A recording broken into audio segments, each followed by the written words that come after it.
Daily बोलचाल में use होने वाले अंग्रेजी के ऐसे शब्द जो काफी यूजफुल हैं। आज के इस वीडियो में जानेंगे इन सभी वर्ड्स का क्या यूज है, कैसे यूज किया जाता है, क्या फॉर्मूला होता है, क्या एग्जांपल्स होते हैं, कैसे यूज करना है। तो चलिए शुरू करते हैं। सबसे पहले बीइंग के साथ हम एडजेक्टिव का यूज करेंगे जिसका हिंदी मतलब होगा होना। होना का सेंस के लिए हम इससे बीइंग का यूज करेंगे। इसका फॉर्मूला हो जाएगा बीइंग के साथ आपका एडजेक्टिव होगा, फिर आपका इज या फिर आर होगा, प्लस कॉम्प्लीमेंट होगा।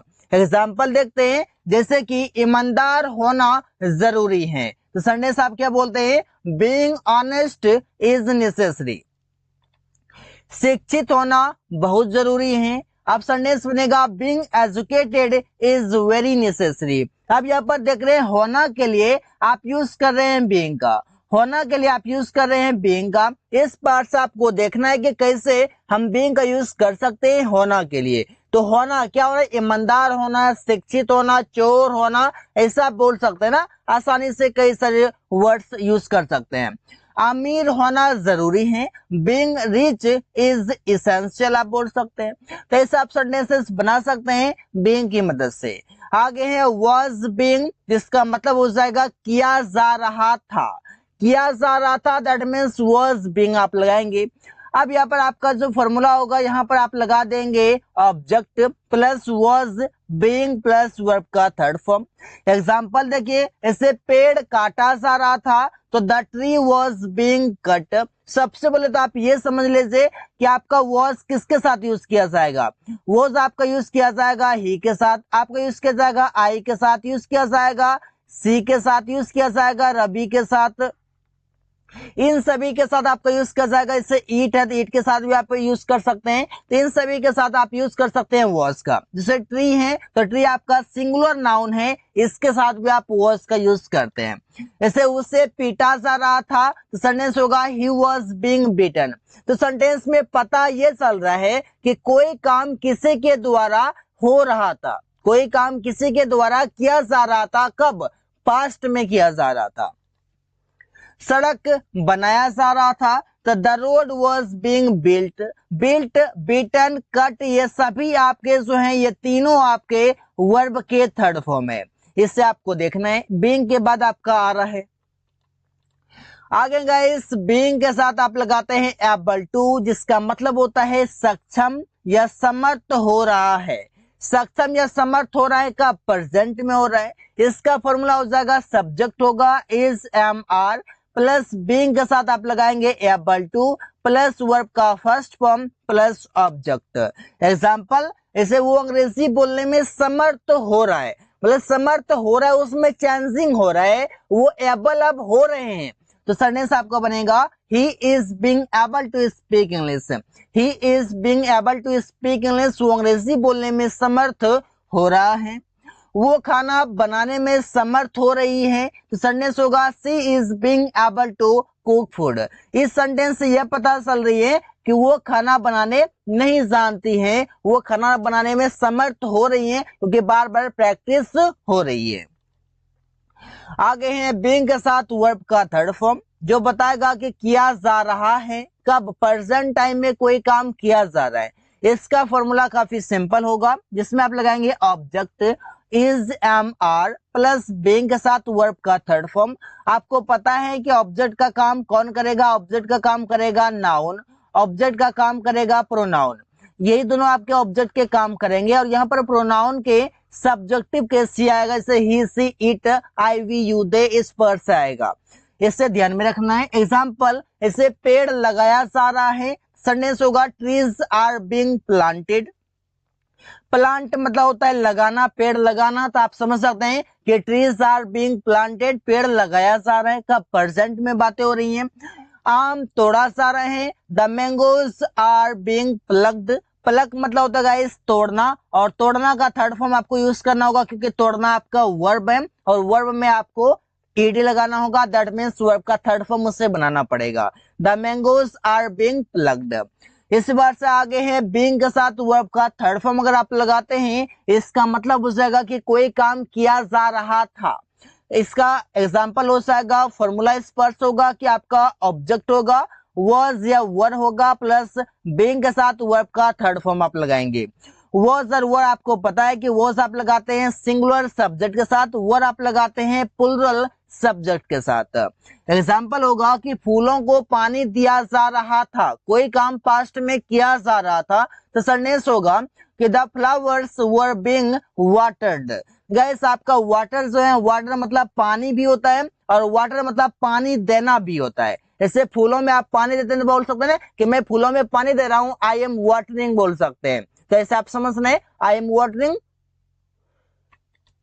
सड़कें बनाई जा रही थी, तो सरनेस होगा the roads were being built. शायद आप रिपेयर्ड भी यहां पर आप कर सकते हैं कि सड़कें बनाई जा रही थी, the roads were being repaired. इसी बात से आगे हैं हैज टू बी, जिसका मतलब है होना है। होना है के लिए आप यूज करते हैं हैज टू बी, और इससे आप यूज करेंगे सिंगुलर सब्जेक्ट के साथ। इससे आप यूज करेंगे ही के साथ, सी के साथ, ईट के साथ यूज करेंगे। इससे आप कोई नाउन के साथ, जैसे कि आप बोल सकते हैं प्रिया कोई लड़की का नाम है, जैसे आप कोई नाउन जैसे कि पेन, तो पेन के साथ भी आप हैज टू बी का यूज करेंगे।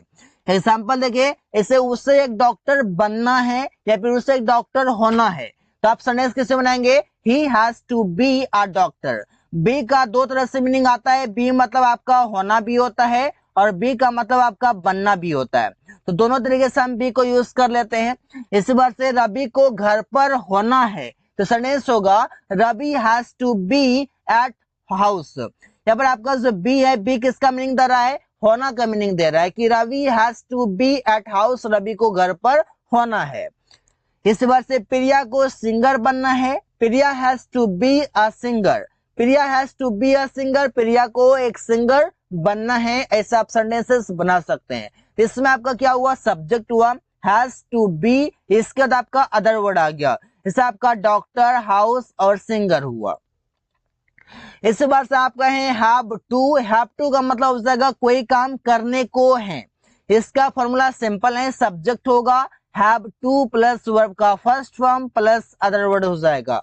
एग्जांपल देखते हैं, उन लोगों को खाना पकाना पड़ता है। देखिए एक ही वर्ड को हम अलग तरीके से हम बोल सकते हैं, अलग अलग तरीके से। जैसे मुझे खाना बनाना पड़ता है, मुझे घर जाना है, या फिर आप बोल सकते हैं मुझे खाना बनाना पड़ता है, मुझे खाना पकाना है, या फिर मुझे खाना पकाने को है। तो आप दोनों तरीके से, तीनों तरीके से आप बोल सकते हैं। जिससे आप समझ सकते हैं कि they have to cook food, उन लोगों को खाना पकाना पड़ता है, यहाँ पर आपका पड़ता है बात आ गया। इससे बात से है कि तुम्हें अकेले घर में रहना है, यहाँ भी आपको यही मीनिंग लगेगा कि you have to live at house alone. मुझे यह काम पूरा करने को है, मतलब तीन तरीके से हो गया, कोई काम करना पड़ता है, कोई ना है, या फिर कोई काम करना है, या फिर कोई काम करने को है।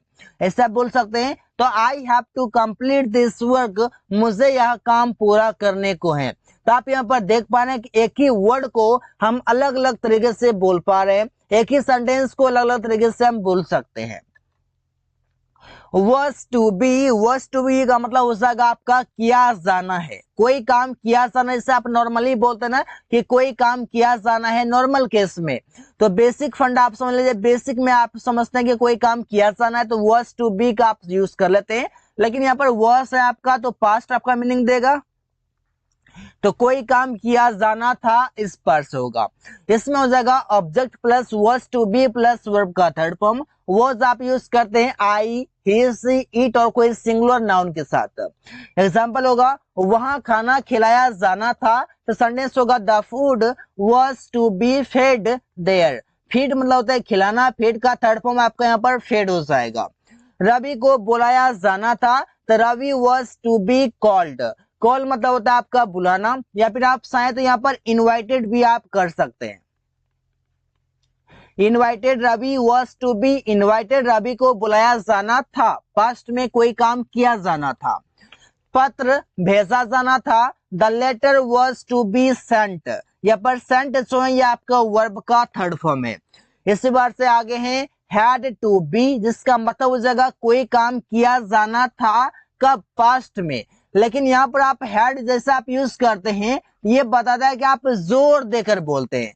जब आप जोर देकर आप बोलते हैं तो उसमें मतलब जोर देकर आप कब बोलते हैं? जब कोई काम को करना बहुत इंपॉर्टेंट हो, बहुत नेसेसरी हो, उसे काम करना ही है, वो काम करना ही है, तो आप वहां पर जोर देकर बोलते हैं। जब आप जोर देते हैं तो आप हैड टू बी का यूज कर सकते हैं किया जाना था के सेंस में।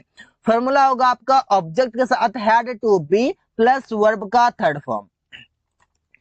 रूम पेंट किया जाना था तो सेंटेंस होगा the room had to be painted. The room had to be painted, room paint किया जाना था। कंप्यूटर रिपेयर किया जाना था, computer had to be repaired. Repaired आपका यहाँ पर वर्ब का थर्ड फॉर्म है।